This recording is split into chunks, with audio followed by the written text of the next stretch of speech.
Today's video is sponsored by Surfshark VPN. Unfortunately, the bus is still running. Hi, Acme. It's me, bus driver, and welcome back to Hot or Hot. And today we'll be reviewing episode 7 of RuPaul's Drag Race season 17, where our 11 remaining queens were challenged to impersonate celebrities and or other mythological creatures in Snatch Game. And the runway category was Nailed It. Nail her, I hardly know her. With workroom walkthroughs and Snatch Game guest panel appearances from the queen of the mother-tucking world, Alyssa Edwards. So we'll be going queen by queen to break all that down, plus, of course, discussing this week's controversial elimination. And now in the order they hit the runway, in case you forgot, it's Acacia Forgot, who in the Snatch Game was playing Trisha Paytas, internet celebrity and former self-identifying chicken nugget, who was, yes, done kind of unsuccessfully just a couple seasons ago by Miss Sugar. Which I bring up to say I think the Snatch Game character is kind of a risk to do so close to another queen doing it. And of course with the context of these internet celebrity impersonations usually not going super well, a la Crystal Method doing Poppy, and then the various queens across different franchises and all-star seasons doing people like James Charles, Jeffree Star, and Olivia Lux's Tabitha Brown. Anyways, the little bit we hear from Acacia as Trisha is okay. In her intro line and joke, she talks about getting a breast reduction so that she can get back into running. And then later to the question about what was found under the bed at the Trixie Motel, Acacia says chicken, which was a good thing because she loves chicken, but she only eats the skins. And this got a little bit of a laugh out of RuPaul and a smile out of me. I just didn't think that she was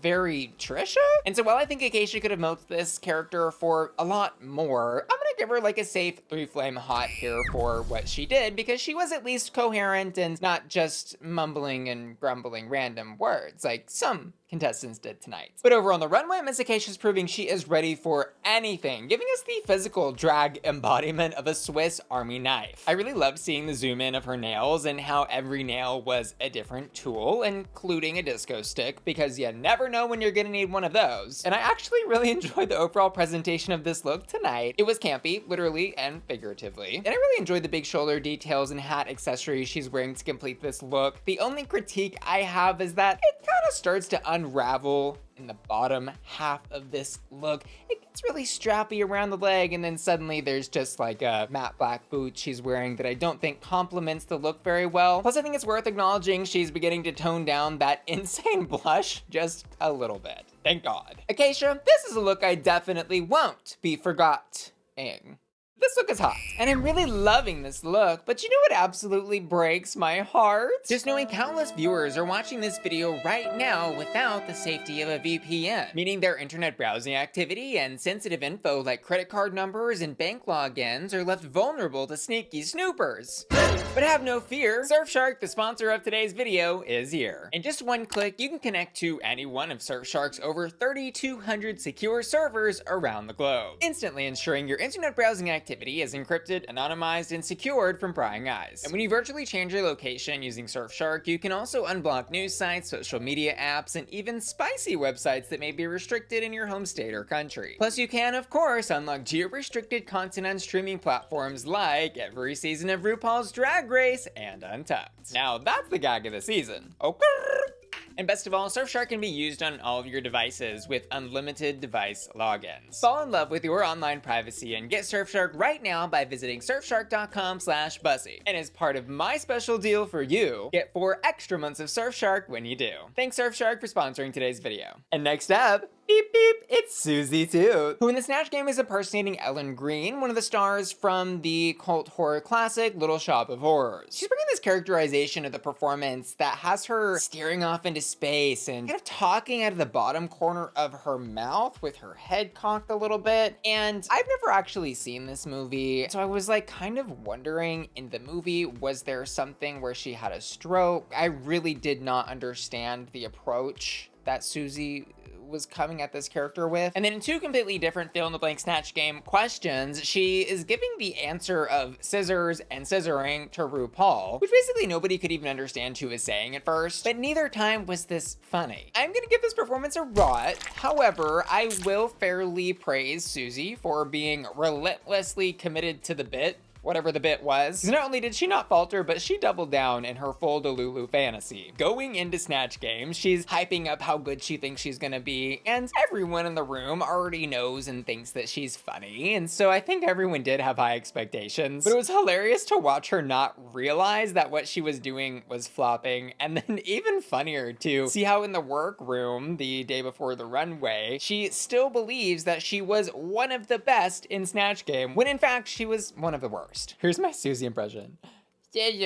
RuPaul, but over the runway, she definitely turned it around. She is suffering for our pleasure, literally giving Iron Maiden coffin realness on the runway. And this look was gag after gag after gag, because there's the initial like costume hidden look where she's the giant coffin, and there's a sculpted face headpiece that we're seeing from the back that I actually thought was like a mask she was wearing on the front. But the gag is pieces of the coffin come off and she turns around and we see that it's like basically mirroring her actual face in the headpiece. And this look is so crazy to do in the context of a nailed it runway when pretty much everyone else is just like wearing really crazy nails. Like we have Suzie Toot over here dressed as a literal Iron Maiden. That's crazy. But it's also just really well done, and I think super impressive that both while she was dressed as the coffin and after the reveal, she looked sickening both ways. She killed it. This look is hot.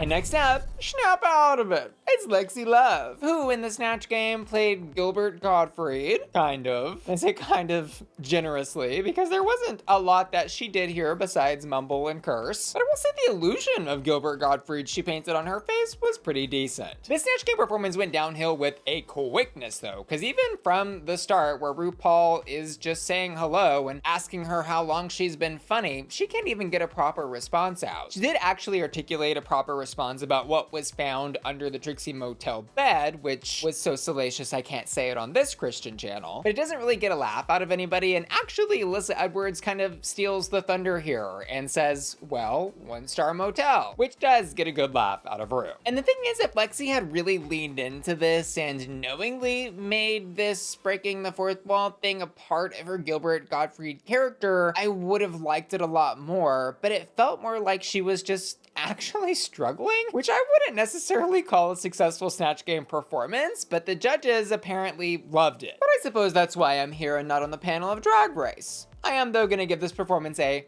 rat.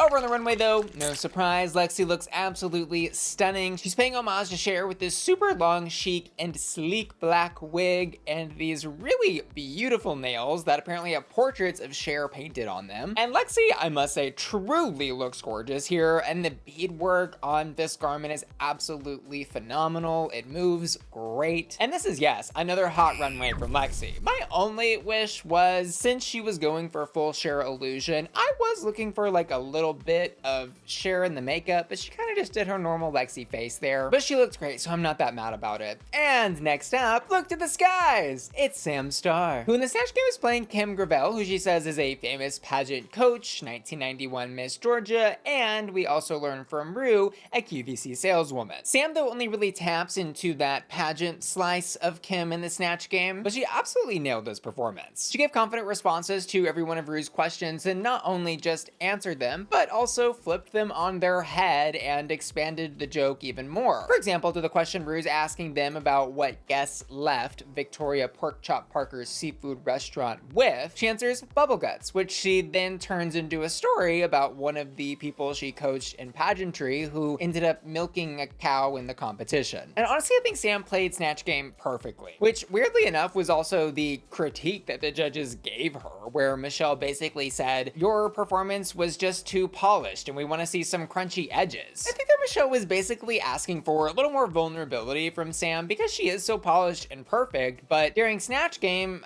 I don't really want to see crunchy edges. I want to see a funny, studied performance, and that's what Sam gave. So I'm gonna give this a hot. And over on the runway, Sam Starr proves she really is Trinity the Tuck's daughter, giving us a plastic surgery nightmare or daydream, depending on your preferences. So you got some real big shoulders and a little pencil skirt with all of the plastic surgery marker lines that a surgeon might do to show where they're gonna make those nips in tucks. And she also has rhinestones, some of those elements to sparkle it up a bit. And it's like a campy, solid interpretation of this concept, and I think Sam looks good. But I will say this concept is kind of done to death on Drag Race, and if someone's not gonna be elevating this concept or adding more layers to it, I don't really wanna see it anymore. Because just to name a few, on the regular US seasons, we've had Sharon Needles, Miss Fame, Acacia Davenport, and even Pearl do an interpretation of this. I don't think gluing syringes to your fingers as nails is freshening it up quite enough, but this was a solid presentation of the look, so I'm gonna give it a hot. And next up, I'm not wearing any. It's Lana JaRae, who in the Snatch Game plays Rosa Parks. And girl, I knew we were in trouble from the second Lana started explaining this character to RuPaul in the workroom, where she says she's gonna give middle of the road dry humor. Just being a girl, trying to be a regular girl getting to her destination. To say that you're gonna be Rosa Parks, just like what, sitting on the bus, minding your business, that doesn't make any sense at all. Anyways, during Snatch Game, it starts off bad. RuPaul asks Rosa if she's happy with her seat on the back side of the panel, to which she says, no, I want to sit in the front. And so Ru asks her if she wants to switch with Big Ange, who's sitting in front of her. But before Lana even has a chance to respond, Kori looks back and says, I'm black too, and just completely steals the thunder of this moment, which was great for Kori, but bad for Lana. But there's no seat changing, there's no standing up, nothing is happening with Miss Rosa Parks. She is not taking her stand. And so RuPaul just kind of finally asks her, is the bus still running? To which we see Lana freeze up, panic, and just respond, always. The bus is always still running. And then in a confessional, we hear her talking about how she's really upset at RuPaul for asking what could possibly have been the most obvious question to ask Rosa Parks as the host of Snatch Game, is the bus still running? And unfortunately for Lana, her Rosa just doesn't get any more exciting as Snatch Game goes on. Later to the question about finding stuff under the bed at the Trixie Motel, Lana says, I don't know, I don't stay at hotels. And RuPaul says, well, where do you stay? And she says, in my car, which prompts RuPaul and Alyssa Edwards to ask the question, if you have a car, then why are you taking the bus? To which Lana just says, because the bus is always running. I do like a good bus. Obviously, I'm gonna give this performance a rap. Everyone that nailed it, Runway, Lana honestly nails it. Thank God. She comes out in this gorgeous, gorgeous gown where the concept is there's a giant gloved hand with nails wrapped around her body and then also acting as the train as she walks down the runway. And I really love the shape and silhouette of this, the glitz and glamour of the stoning, and how she's met this brief in a very pretty and obvious yet creative way. Plus, I love that she was a little goofy, a little silly, you know, not like the other girls, and added that campy detail of the glove also in her hair. This look is hot. And next up, the season's talking head, it's Kori King. Seriously though, is anybody doing like a confessional counter on this season? Because I feel like Kori is narrating the entire thing, which isn't bad. I'm enjoying her confessionals, but like seriously, are there any other queens that say anything at all ever? In the Snatch Game though, Kori decides to play Big Ange, who's a character that has not been impersonated on Snatch Game, at least from the US seasons, since Pearl in season 7. She has this intro joke about cigarettes and not smoking anymore, even though she is sitting there on the panel holding a prop cigarette pretending to smoke. Unfortunately though, the only other time we hear her talk directly to RuPaul, she makes another smoking joke and says they would have found Newport 100s under the Trixie Motel bed, which like wasn't not funny, but we had already laughed at that joke and I thought it probably would have behooved her to reach for something a little bit different and not just repeat the same thing again. But where Kori really shined was in those moments where she was stealing the spotlight from other queens, like with the Lana situation and not switching because she's also black. I don't think she gutted anybody like a fish, but this performance was hot. Over on the runway, she's doing this. Her concept for this runway is French tips, and so she's wearing some French tips, and I'm guessing she took that as a jumping off point for how to dress the rest of this outfit. She went full French and is dressed as a mime or the Hamburglar or prison inmate with the strap. I mean, really, this could go a lot of different directions, none of which I think were fun or flattering. What I did really love though in hindsight was the contrast of seeing her zoomed in nails and how they look versus the zoomed in nails of some of the other queens like Lexi, who literally have portraits of Cher painted on them. And that is that. This look is a and next up, everyone's jealous. It's Crystal Envy, who in the Snatch Game plays Nicole Richie, Paris Hilton's ex-BFF? Current BFF? I don't really know their current relationship, but they were once at least BFFs and even had a TV show celebrating that called The Simple Life back in my day, which kind of pioneered reality TV as we know it today. So props to your mama for that. Anyways, Nicole is a great celebrity to do for something like Snatch Game, and it's just really unfortunate that whatever Crystal was doing just didn't land. For her intro line, Ru says, "Hey Nicole, how's life?" And she just says, "Simple." And then later, when she asks which of your father's songs are your favorite, she says, "I don't know." And then later, when she asks what people left Victoria Porkchop Parker's restaurant with, she said, "I don't eat there, so I wrote smiles." Basically, her Snatch Game was just a lot of one-dimensional answers that didn't expand any lore or go anywhere or tell us anything about the character of Nicole Richie. And worst of all, her answers didn't even give RuPaul anything to go off of. So yeah, this performance was a simple but over on the runway, she said, "I'll show you crazy," and gives us a little bit of a werewolf fantasy, literally crawling onto the stage on all fours and howling at the moon, where she not only has giant werewolf talons on both of her hands, but also on her feet sticking out from the heels, which was such a smart detail to incorporate on the Nailed It runway. And this is another look from Crystal that showcases the very interesting versatility in her drag. She's not just another pageant girl, she's also a she-wolf. This look is hot. And next up, it's Jules Sparkles, who in the Snatch Game is playing Miss Big Feet, aka Yassified Bigfoot. And y'all, there were so many good moments with Miss Jules Sparkle's Snatch Game tonight, and I was so impressed and shocked and awed by what she did. Because she was ready with the heat from the get-go. Starting with the intro, RuPaul asked her if she's non-binary because her nails are painted, and she snaps back, "No, Ru, I'm a woman." And she also claps back at RuPaul for calling her a Sasquatch, which she said is a term that is offensive to her. And she did such a great job of not only answering, but subverting these fill-in-the-blank questions to fit the story and narrative she wanted to tell. For example, for the charisma, uniqueness, blank, and talent question, she answers stanky leg and does the leg up on the stage prop, which we have seen many times before, but the real joke comes in when RuPaul asks her who pays for those pedicures, and she answers, "I don't pay for any pedicures, that's blood." And that type of quick wit is exactly what Snatch Game is about. She was brilliant as Miss Bigfoot, and I'm gonna give this performance a hat. And Miss Jules also made a big splash in her Nailed It runway, paying homage to her own personal journey with her spinal surgeries, and the demons that have been crawling after her and trying to pull her back, represented as hands clawed around her body, of course, each complete with nails. And this garment as a piece of art, I think, is really beautiful and perfectly illustrates the story of what she's saying in the confessional. Like, I didn't need to hear her tell that. I knew that from seeing that. And that, I think, is the mark of a great storytelling runway. And I really enjoy hearing how Jules contrasted darkness and light. This look is hot.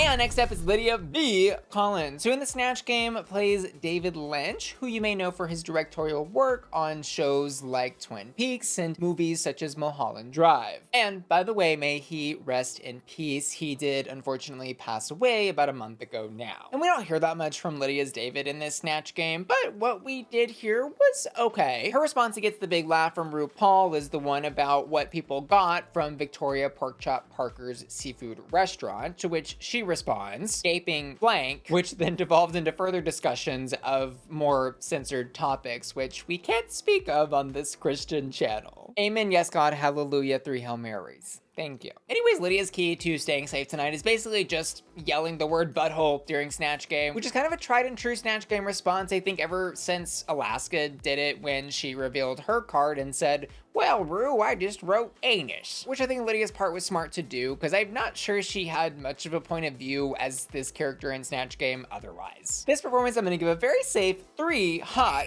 feels. And over on the runway, she says she is giving us, and stay with me, rich woman who grew out her nails, and the hands on her head are from the demons of the babies in the orphanage that she gave acrylics to before they kicked the bucket. And now they're haunting her.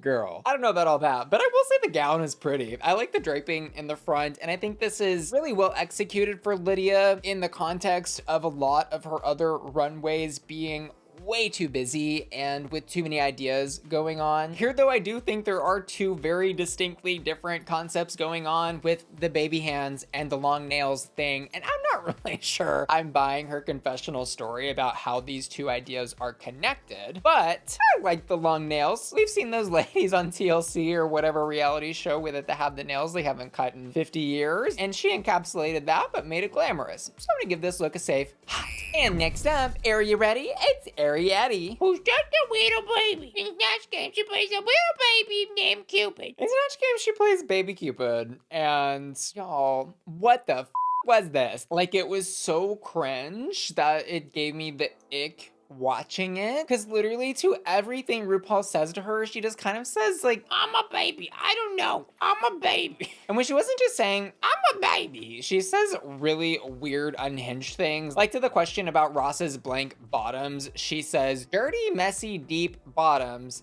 just like me, my diaper is full. Which wasn't funny. It's really funny on paper though. Anyways, look, the thing is, this type of humor can be very funny in specific contexts. Like, for example, sketch comedy. And Fred Armisen has a great sketch, right? Where he's playing a baby and he's like, I'm just a baby. I can't pay you. I can pay you in blocks. Like, that's funny. It just didn't work in the context of Snatch Game because, again, this is a challenge where two people are supposed to go back and forth. The one little bit of credit saving grace, props to your mama, that I'm gonna give Arrietty on this, though, was that this performance was at least not forgettable. Still gonna give this performance a over on the runway though. Arrietty is not just a baby, she's also a kitty. A silver kitty, a silver monochromatic kitty. And honestly, when this came on my screen, I was a little shook because I thought the color went out on my TV for a second and I'm already colorblind and I was just confused. But when I realized what was happening, I was gooped and gagged. And then when I realized this wasn't just a silver monochromatic cat look with a bunch of nails and that she also had extra arms on her front two paws, if you will, I was even more gooped and gagged. This look is hot. And next up, feeling bothered? It's Onya Nurve, who in the Snatch Game is playing Eddie Murphy. And this performance was absolutely delightful in every single way. She truly was acting out this character in every sense. The physicalities, she changed her voice, she changed the way she spoke. I mean, like, everything about this felt so correct and studied. And every time she opened her mouth, I was laughing. From the Hercules, Hercules, Hercules, to the what did they find under the motel bed? Roaches. I was gooped and gagged. But my favorite response from her, and probably my favorite response from anyone on the panel throughout this entire Snatch Game, was when RuPaul asks Onya, well, I know you stay in a lot of 5-star hotels, but would you ever stay in a 4-star hotel? To which she kind of pauses for a second there, I think thinking of a good response, but I think can't come up with one, and just says, well, yes. Why not? It's just 1 star lower, which is just such a great example of her following the Snatch Game directive of just say yes. This performance was hot, hot, hot. And over on the runway, she's giving us a look inspired by a 90s hair show in this gorgeous acrylic nail hair chandelier wig. And that wig alone is, I think, my favorite item on the runway tonight. It's so cool. But I also love the nails she's wearing with those really long silver chain tassels and how she has very much tapped into that 90s chic street aesthetic with the spray painted name on her t-shirt. My only wish for this look is that the shirt wasn't just a baggy t-shirt and then it maybe was transformed into like a crop top with some straps or something, kind of like the look Normani did for the Motivation music video. But I had a lot of fun with this look and I'm gonna absolutely give it a hot. Which brings us to our placements. And in the top this week, we've got Onya Nurve, Jewel Sparkles, Sam Starr, all of whom I'm very much on board with, and then the kicker, Lexi Love. And the win does end up going to Onya Nurve for her Eddie Murphy, which I think was very much deserved, because if there was one performance that I had to go to my grave with between Miss Bigfoot and the Eddie Murphy, it would be the Eddie Murphy. But this really was a situation where I think a double win could have been warranted between her and Jules. Because Jules very much had that element of surprise. Like, I expected Onya to deliver in this challenge, and she did. But Jules, I did not think that she had this in her. I was gagged. The only top placement call out here that really bewildered me was Lexi's, because she did flop, point blank period. Like, the judges even tell her, you flopped. Yet she still is standing there getting critiques in the top, which was so bizarre to me. And we hear them try to spin this narrative that, yeah, she was so bad, it came back around and was so funny. But was it? Because I wasn't laughing. And we have the receipts. The receipts are on Patreon, where I uploaded my reaction to this episode, and you can see that I wasn't laughing. And you too can watch that reaction with me, as well as my reaction to every episode of Drag Race I review exclusively on my Patreon, and the link to do so is in the description of this video. See you there. But the only thing I can think is, like, maybe this was just funnier in person, or maybe there were a lot more responses like this that were actually funny by the third, fourth, or fifth time they happened from her, with the mumbling and grumbling and cursing. But with that final edit of Snatch Game, we saw it just did not come across. She wasn't funny. I'm not buying it. So to Drag Race, I say, release the tapes. Anyways, in the bottom this week, the judges call out Lana, Crystal, and Arrietty. And honestly, there were several many different options for bottoms this week. And namely, I think our other options would have been Lexi, Love, and Suzie Toot. But they're also the front runners of our season so far, so I don't really see them doing that, and they didn't. And the actual bottom two end up Lana JaRae and Crystal Envy. And for me, given the bottom three, this did make the most sense, because Lana and Crystal really froze up in this Snatch Game. They weren't willing to play ball. They weren't willing to take a risk. They gave the flattest responses with no dimension, no character building, and no banter with RuPaul. Arrietty kind of did all that, but at least gave a character. She was a baby. As for the lip sync though, between Lana and Crystal, well, as it turns out, one of the queens, Miss Crystal, couldn't really keep her hands to herself during the lip sync, who seemed to keep bumping into Lana or getting in her way while Lana was trying to do her look at me, I'm pretty this way, I'm pretty that way, look at me, I'm pretty over here thing that she does. And I'll be honest, this was another lip sync that wasn't necessarily my favorite, because we did just see Lana do this basically exact lip sync last week with the look at me be pretty here, look at me be pretty there thing. And unfortunately for Crystal, it seems she was kind of encumbered by this werewolf costume she was wearing, and it was hard for me to take her lip sync more seriously with like the prosthetic and all the craziness of what she was wearing. Lana though did pull out some really good stunts that ultimately I think won her the lip sync, and even though she did lose her wig during one of those stunts, she picked that wig up and put it right back on her head like it never happened. And that's the gag of the season. Anyway, so I do agree with the judges regarding this lip sync. I do think Lana won, but none of this makes saying goodbye to Crystal Envy any easier, because she's a fierce queen and a talented queen who has done so well in this competition so far, but has failed to secure any wins. And so from a production standpoint, I do think the judges are looking at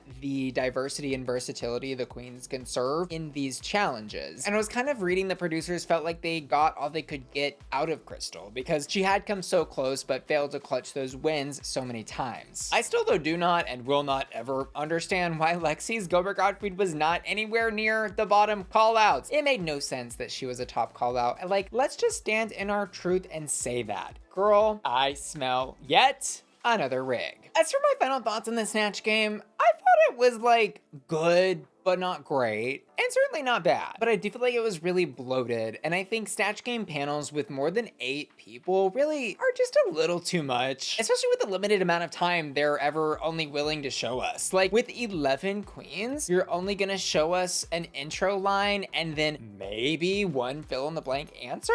Like, that just doesn't feel right. But I do think the producers like doing bigger panels because it gives them more material to work with and allows them to cherry pick responses to build the narrative of the producer's decision for placements in the episode. Bigger Snatch Game panels are, yes, in essence, easier to rig. And as the obvious examples from this episode, I think it was very easy to hide Suzie, Toot, and Lexi as safe, or top in Lexi's case, delusion. But if there were a lot less queens on the panel, I think doing so would have been much more difficult. Of course, though, I'd love to know what y'all thought about everything down in the comments below. And as for hottest hot this week in the Snatch Game, I'm gonna give it to Onya, Nurve, and on the runway, Suzie, Toot. I also asked my patrons to vote on their hottest hots, and this week they've chosen Jewel Sparkles in the Snatch Game and Suzie, Toot on the runway. I want to give another huge thanks to Surfshark, the sponsor of today's video. I've loved using Surfshark to help secure my online privacy over the years, and I know you will too. Don't forget, visit surfshark.com/busty to get 4 extra months of Surfshark. Oh, and there's no risk in just trying it out because Surfshark offers a 30-day money-back guarantee. And lastly, I want to give an extra special shout out to Nicholas Galarza and Elizabeth Vance, who've just joined my Patreon at the hot tier, and Ashton, Felicia, Laura, Matthew Burns, Miko, Minced, Makeup and Music Records, Sexy Winnie the Blue, and Will and Tana, who are all supporting me at the Bussy Queen Collector tier at patreon.com. See you later. Love ya.